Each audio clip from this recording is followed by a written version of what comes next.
നീ ഇത് കണ്ടായിരുന്നോ?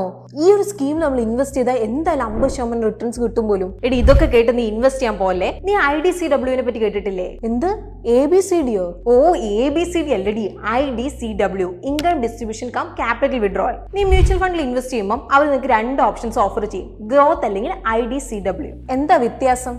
ഗ്രോത്തില് നമുക്ക് ഫണ്ടിൽ നിന്ന് കിട്ടുന്ന പ്രോഫിറ്റ് അതിലേക്ക് തന്നെ റീഇൻവെസ്റ്റ് ആവും. പക്ഷെ IDCWല് പ്രോഫിറ്റ് റീഇൻവെസ്റ്റ് ആവുന്നതിന് പകരം ഇൻവെസ്റ്റേഴ്സിന് നൽകും. അത് ഒരു എക്സാമ്പിൾ പറയാം. ഒരു മന്ത്ലി സ്കീമിലേക്ക് നീ 10,000 രൂപ വെച്ച് ഇൻവെസ്റ്റ് ചെയ്യാണ് 100 യൂണിറ്റ്സിലേക്ക്. അത് വളർന്ന് 12,000 രൂപയായി. ഇപ്പൊ അവർ ഒരു യൂണിറ്റ് 20 രൂപ വെച്ച് പേ ഔട്ട് ഡിക്ലെയർ ചെയ്യുവാണെങ്കിൽ നിനക്ക് 2,000 രൂപ ക്യാഷ് കിട്ടും. അപ്പൊ ഇൻവെസ്റ്റ്മെന്റ് 10,000 ആയിട്ട് തന്നെ ഇവിടെ തുടരും. ഓ, മാസ വരുമാനം കിട്ടാൻ അടിപൊളിയാണല്ലോ.